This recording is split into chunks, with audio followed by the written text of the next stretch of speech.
Ben ritrovati al nuovo appuntamento di F Motori, il magazine settimanale di Telefriuli dedicato al motorsport. Un saluto da Marco Angileri. In questa nuova puntata avremo ospite il giornalista Carlo Ragogna, che segue come responsabile dell'ufficio stampa alcuni dei principali rally e cross country rally del Triveneto. Con lui faremo il punto della situazione, di quelli che sono stati gli appuntamenti principali che hanno arricchito la stagione, come l'Artugna Race, l'Italian Bahia, il Rally Piancavallo, Rally Valli della Carnia, senza dimenticare il Rally San Martino di Castrozza e il Rally di Bassano.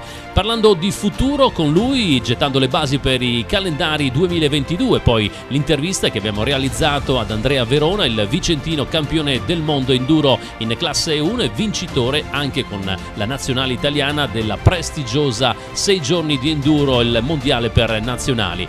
La seconda parte è tutta dedicata agli amanti dello Scorpione. Torneremo indietro con le splendide immagini e la lunga intervista a Bruno Dorigo ed il suo straordinario museo dedicato al marchio Abarth a Campagna di Maniago. Buona visione!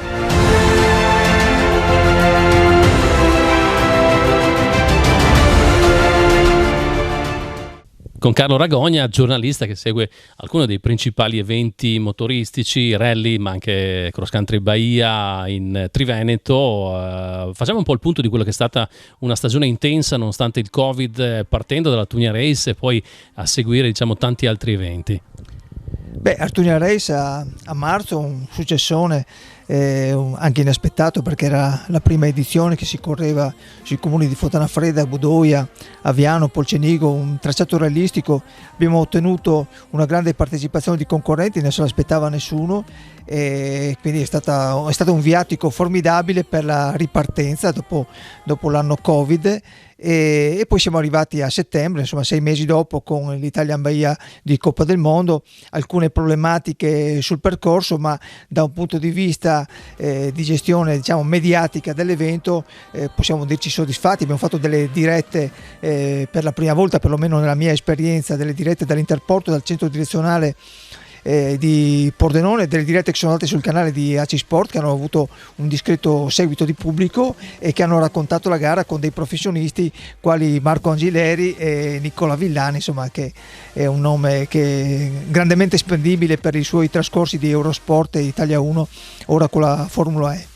Per quanto riguarda le altre gare che ho potuto seguire io, mi piace citare ovviamente il Rally di Piancavallo, che a maggio ha aperto l'International Rally Cup con il successo di Bostian Abdeli, lo sloveno. Era sconosciuto, ma poi abbiamo capito il potenziale di questo pilota sloveno. Sì, un potenziale veramente elevatissimo, anche perché avrebbe addirittura potuto vincere lui l'IRC se non avesse avuto alcune sfortune, alcuni ritiri. Lui ha vinto il Piancavallo, che ha iniziato la serie a maggio, e ha vinto il Bassano, che ha concluso la serie a ottobre. Io ho avuto l'onore anche di guidare l'ufficio stampa di Bassano, quindi sono stato anche a contatto con questo sloveno, che è modestissimo, modesto, umile, volevo dire umile di carattere, ma molto quotato come piede destro. Ha guidato alla grande, ha soprattutto ridimensionato addirittura il valore dei padroni di casa di Bassano, che erano abituati a fare il bello e il cattivo tempo nella gara di casa, e lui li ha messi in riga con una R5 contro delle vetture VRC. Per restare al Piancavallo che ha scontato ancora una volta un meteo veramente infausto, con tanta pioggia, i problemi della giornata del sabato, con l'annullamento delle prove sul Piancavallo. Poi il giorno dopo invece sul Monte Reste è andato decisamente meglio. Piancavallo che comunque, come da tradizione, si è dimostrato altamente selettivo e impeccabile nell'organizzazione di Knife Racing, che ormai è diventata così brava che sa anche andare oltre i problemi che possono capitare di volta in volta. Poi tra l'altro ce l'ha già anticipato Anna Andreussi, non sarà più RC, è entrata come Coppa Rally di zona per un programma futuro ambizioso comunque. Sì, lo sappiamo, ecco, Knife Racing ha questa ambizione di crescere ancora, la serie privata Pirelli, l'Air International Rally Cup, è stato un ottimo trampolino di lancio per fortificare, diciamo, l'impianto organizzativo, però loro vogliono crescere a livello federale, quindi nel 2022 la gara, come dicevi tu e come ha detto giustamente Anna Andreussi, sarà valida per la Coppa Italia, per la Coppa Pirelli di zona, e se andrà tutto bene c'è l'auspicio, insomma, che possa candidarsi per delle serie più importanti. E poi il Rally Valli della Carnia, anche lì quest'anno, nonostante il Covid, lo spettacolo c'è stato, partecipazione anche, perciò promossa anche questa gara. Sì, anzi quest'anno ha avuto un ottimo riscontro di partecipazioni, veniva anche il Rally del Valli della Carnia da un anno Covid, quindi da un anno di stop, ha ripreso alla grande. Bisogna dire che Ampezzo è una location straordinaria, perché è proprio una capitale del rally, in quel weekend di luglio è fantastico.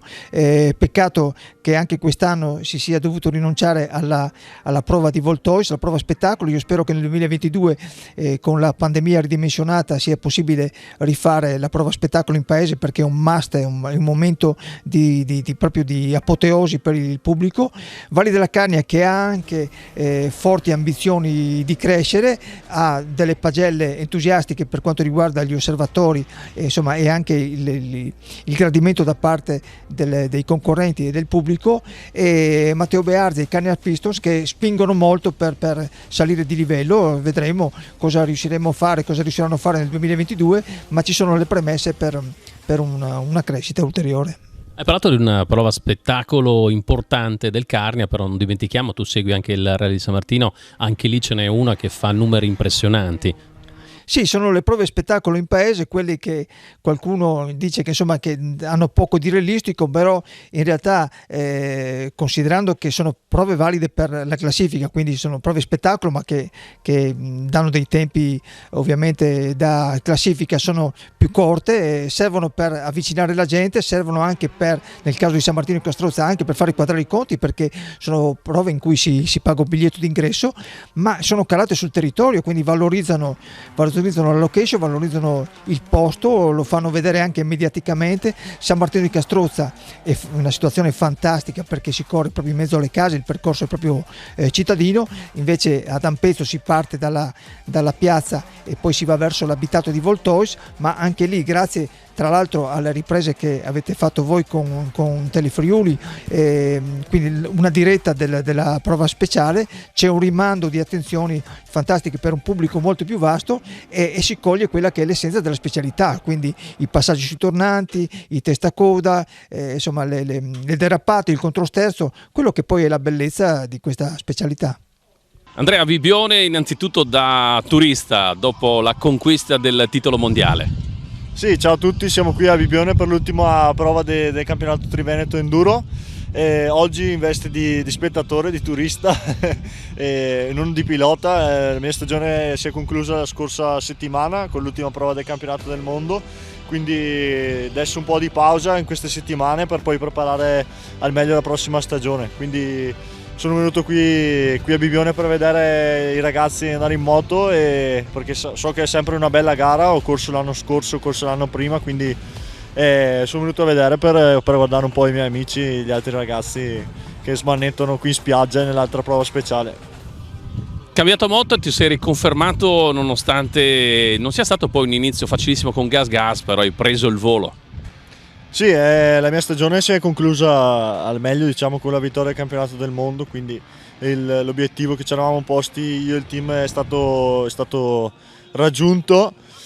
E non è cominciata benissimo con le prime prove di campionato italiano, dove ho faticato un po', però penso sia stato normale, visto che arrivavo da 4 anni con un'altra moto. Ho dovuto abituarmi un po', adattarmi io alla moto e un po' la moto a me nelle prime prove, nel primo periodo dell'anno.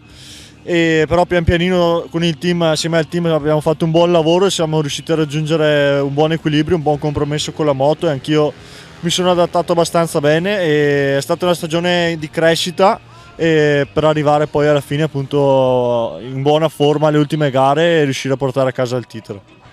Per il 2022 quali sono i programmi?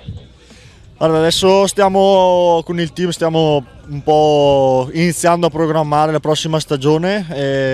Ho visto che il campionato del mondo comincerà verso maggio, hanno appena presentato il calendario, quindi c'è abbastanza tempo e sicuramente adesso un po' di pausa. Poi inizierò la preparazione e per quanto riguarda la classe, la cilindrata con cui correrò, non lo so ancora, dovremmo discuterla con il team e poi vedremo, si vedrà la prima gara. E poi c'è stato il successo con la nazionale italiana alla 6 giorni, un successo fantastico.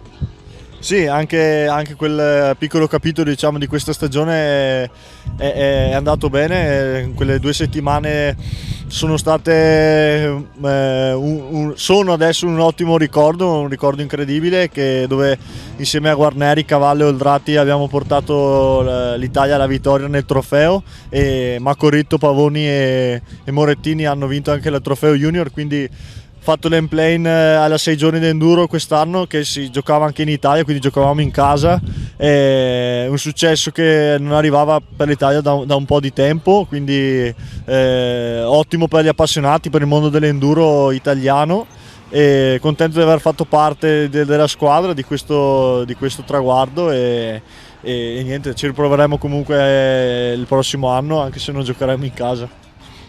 Mandiamo un messaggio a un giovane endurista che sicuramente prende te come esempio, partito dal mini enduro, poi una carriera fantastica fino alla conquista del titolo mondiale.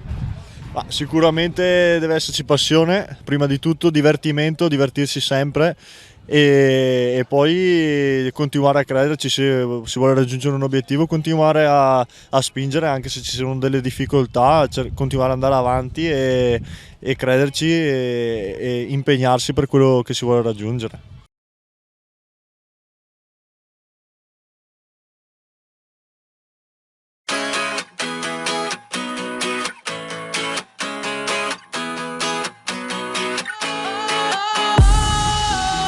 Questa seconda parte di F Motori dedicata alle ruote storiche sportive. Per l'occasione siamo andati assieme all'amico Marino del Torre, grande appassionato dello Scorpione, a visitare nel Pordenonese, a Campagna di Maniago, una cascina friulana trasformata in museo. Qualcosa di unico, tutto dedicato al marchio Abarth.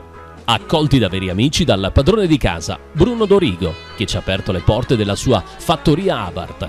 Splendide rare auto sportive degli anni 60 e 70, cimeli, motori, caschi, tute, modellini, volanti, trofei, accessori e molto altro. E la rara documentazione del reparto corse Abarth degli anni d'oro, vera chicca della collezione privata. 50 anni di vera passione per Bruno Dorigo, che quando parla di Abarth fa trasparire il suo grande amore per lo Scorpione. Ci sarà spazio anche per altri marchi storici italiani. Tutto questo e molto altro a F Motori. Buona visione!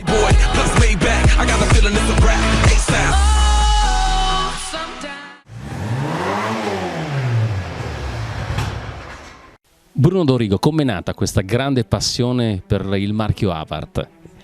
È nata naturalmente da ragazzo, quando avevo 15-16 anni, vedendo queste macchine con il rumore particolare naturalmente, e poi macchine piccole così, scattanti, così veloci, naturalmente erano macchine da record, macchine che non potevano non piacere, e neanche adesso che ho 72 anni mi piacciono ancora di più, perché pensando a quello che ho visto sulle salite, sulle piste, conoscendo i piloti, e poi tutto il resto della mia vita, la passione per i motori, diciamo, in particolare le Abarth. Una grande passione che poi ti ha permesso piano piano in tanti anni di raccogliere quello che poi è un archivio, sia per quanto riguarda scritto, contratti, ma anche vetture, pezzi di ricambio, motori. Qua da te si respira veramente un'aria di altri tempi, ma soprattutto tanti pezzi che fanno venire in mente i successi Abarth. E naturalmente tanti pezzi Abarth. Abarth, se per me mancherò anch'io, naturalmente è una passione che non potrò mai lasciarla, mai, proprio nel sangue da ragazzo, che poi ti farò vedere i documenti che ho sopra e da lì capisci che veramente era quella. Gli appassionati Abarth qua trovano pane per i loro denti, perché qua c'è tantissimo, soprattutto la grande passione che si respira in una collezione unica. Sì, posso essere molto sincero, ho tanti amici vengono sempre, naturalmente, non è che vengono una volta, ogni volta che vengono voglio sempre perdere tempo qui dentro, che tante volte dico ma adesso basta che mi stanco anch'io, se no. Naturalmente tanta gente dall'estero mi chiama, giapponesi addirittura, tedeschi, francesi, austriaci che sono stati poco tempo fa, e naturalmente è una passione ormai in tutto il mondo che non tramonterà mai l'Abarth.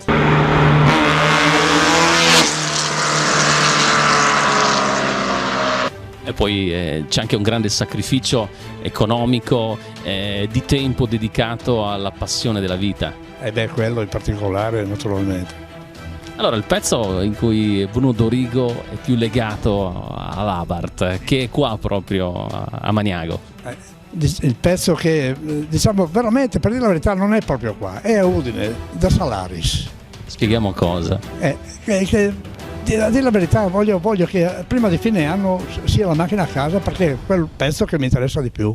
La doppia gobba? No, è il 1000 radiale. Il 1000 radiale. Sì, quello che fece l'assoluto Dante Gargan nel 71. La macchina è un ex Merzario, una macchina buona, una macchina che ha una storia, insomma. Il Merzario, ad esempio, poi potremo vedere anche i contratti firmati da Arturo Merzario, poi anche famoso per le vicende in Formula 1 con la Ferrari, soprattutto perché ci sono tanti documenti che possono testimoniare la storia Abarth, che fortunatamente sono qua.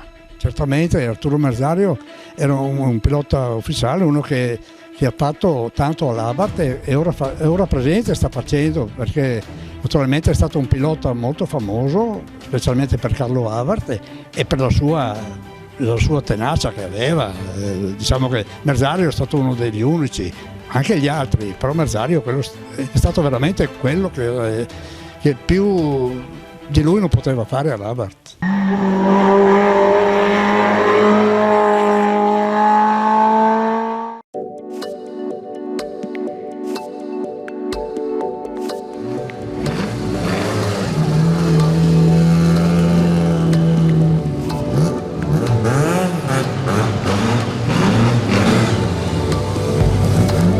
La Targa Florio è stata la mia prima gara da pilota ufficiale nel 73. Ho corso non tantissimo in Targa Florio, però ho comunque dei bei ricordi, soprattutto perché allora si provava tanto e in Sicilia c'era un bel ambiente, tanti spettatori, quindi ho un ricordo particolare. Mettersi al volante era piacevole perché era una macchina divertente, sempre di traverso, era veramente bello guidarla, soprattutto poi si regalavano tante emozioni al pubblico, ha permesso di vincere a tanti piloti, la squadra ha vinto tantissime gare, io poi personalmente ho vinto il campionato italiano e quello europeo, quindi sono particolarmente legato. Che cosa rivedete nella nuova 124 della vecchia? Ho rivisto i colori di una versione che è stata fatta uguale. Mi è stato detto che è leggera, che la potenza è sufficiente, il rapporto peso-potenza sarebbe anche ottimo e quindi non mi rimane solo che avere la possibilità di provarla. Ho corso con la 124 Abarth, ho corso con la 131 e quindi praticamente per me rappresenta tutta la storia.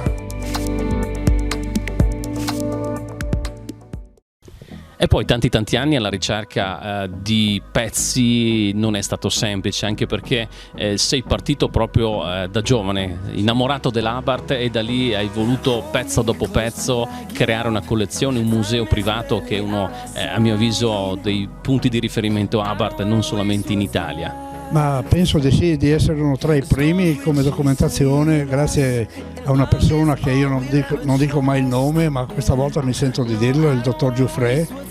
Lui è il presidente del RIA, che adesso il RIA non esiste più, e mi ha dato in carico una bella gatta da pelare, perché a questo punto mi ha dato una bella responsabilità che io voglio tenere e ricordarlo sempre, perché naturalmente è stato, non so come mai proprio a me mi è toccata questa fortuna, grande fortuna, perché la mia passione è quella lì e basta.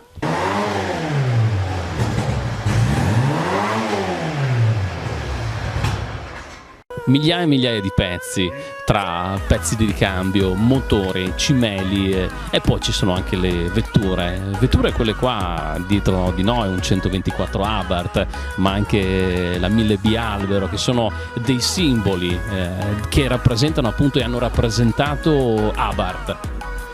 Naturalmente non è che sono proprio, non ho il massimo come macchine. Ti difendi? Sì, mi difendo, ecco, perché se potevo difendermi, diciamo che le Abarth erano tutte qua da me. Avevo, non so, 100.000 metri quadri di terra con un terreno coperto, un capannone, che le Abarth erano tutte qua, non c'era niente da fare. Proprio da ragazzo ce l'avevo nel sangue, e naturalmente io oggi ho 72 anni e fai conto che sono 50 anni e più che colleziono queste cose. Ecco Bruno, il pezzo ricercato che ti ha fatto più sudare per portarlo qua da te? Purtroppo è stato il 1000 radiale. Quello mi ricorderò sempre, perché questa cifra non potevo averla.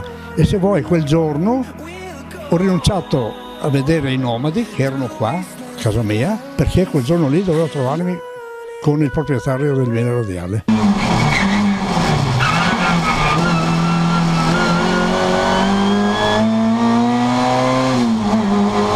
Ne valsa la pena, perché i nomadi hanno fatto tanti altri concerti poi. Sì, poi naturalmente me ne valsa la pena, perché questa era la mia passione vera, poi i nomadi erano seconda cosa. E poi ci sono anche non solo vetture che poi si vedevano per le strade, anche andremo poi a seguirle, delle vetture da pista. Sì, ci sono 3 Formula Italia, c'è una Formula 2000 e naturalmente vari pezzi per queste macchine. Sono ancora le Abarth che poi, diciamo, che puoi prendere, sono ancora a un prezzo interessante. Sì, perché ormai le Abarth, sai, Schizzata alle stelle il prezzo. Ormai che non si può più prendere Abarth, è impossibile. Senti, sono cambiati i tempi, purtroppo gli italiani a quei tempi, anni 60, anni 70, anche anni 80, facevano scuola sia per quanto riguarda le vetture. Possiamo citare Lancia, Alfa Romeo, Abarth, Fiat. Adesso tutto è passato, perciò il tuo museo privato ha ancora più significato, perché fa vedere che in quegli anni gli italiani facevano scuola non solamente come costruttori. Abarth è stato tra virgolette un intermedio, c'erano anche i carrozzieri che collaboravano con Abarth. Tutto questo ora non c'è più, ma soprattutto questo ha contraddistinto l'industria automobilistica italiana per tanti anni. Naturalmente tutti i piloti che sono venuti fuori dalle Formula 1 hanno cominciato a correre con le Abarth, quelli che hanno corso con gli sport prototipi. Diciamo che le Abarth erano quelle che si apprestavano negli anni 60 per poter imparare a correre, per poter avere un po' di grinta e un po' di animo. Erano quelle macchine che potevi ancora, diciamo, usarle per poter imparare. E naturalmente i piloti, i nostri famosi degli anni 60, sono venuti fuori tutti dalle Abarth. Poco da fare.